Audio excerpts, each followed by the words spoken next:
A relationship stands on three pillars: biology, psychology, and agreements. And if even one of them is weak, the whole structure starts shaking, no matter how beautifully you call it love. The first pillar is biology: attraction, chemistry, and sex. This is how we enter a person: through the body, through reaction, through I am drawn to you. But biology is not built for stability, it's built for initiation. It is not designed to sustain relationship for 10, 20, 30 years and so on.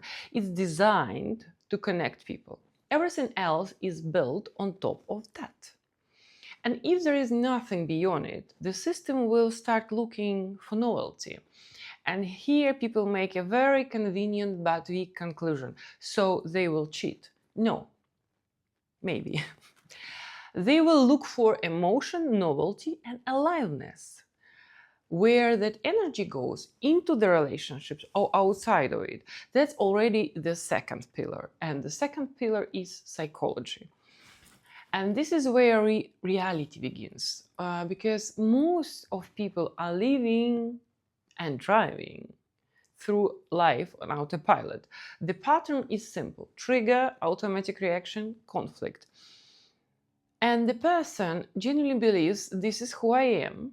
No, my darling, this is your programming. And here comes the uncomfortable but honest part. We are a collection of patterns: family-based, cultural, social, and religious. And yes, even atheism is a form of belief system. It still answers the same questions: what is right? What is wrong? How the world works, just from a different angle.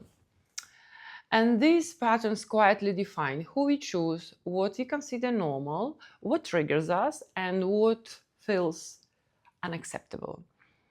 And this is where the most common relationship script comes from. He should, she should.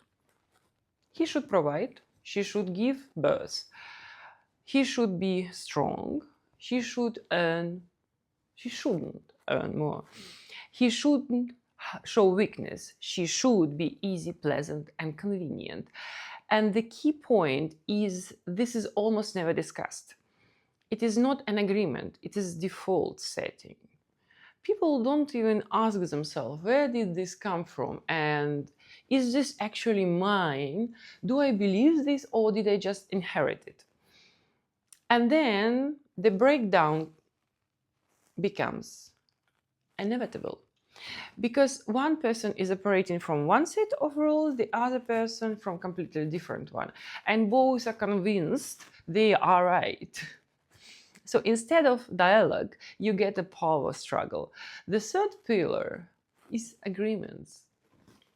And this is where the biggest illusion lives. People think they are in the same type of relationship.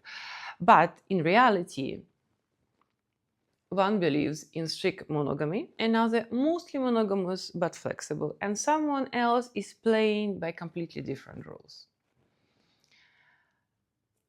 If we simplify, there are three models: monogamy, exclusivity, clear boundaries; hidden non-monogamy, rules are broken but not discussed; and agreed non-monogamy, rules are broader but consciously defined. And the problem is not the model. The problem is mismatch of expectations and lack of explicit agreement. Now, another thing that is quietly breaking modern relationships: we overloaded the partner. It used to be the village. Now it is one person, and we expect from them to be our meaning, our emotional support, our best friend, our lover, our therapist, our growth partner. And when they fail, we say, this is not my person. No. This is system overload. No human can carry all roles. Now, what people call emotional maturity or being conscious. Let's simplify.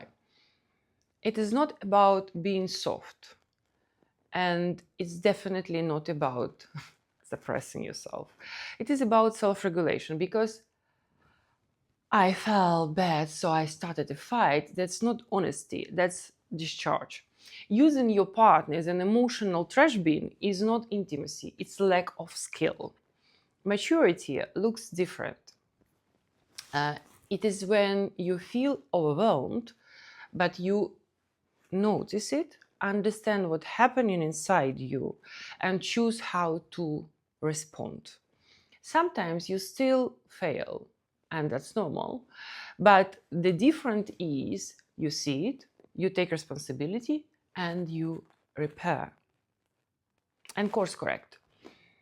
Now, not justify, it was they made me to it, And this brings us back to the core. Relationships are not about love. Love is the entry point. Relationships are a system biology initiates, psychology manages, and agreements sustain. And if you stay on autopilot, if you never question your patterns, if you never define your agreement, then you are not building the relationship, your programming is. And programming is predictable. So the outcome is predictable too, just not always the one you are hoped for. Okay then, good luck.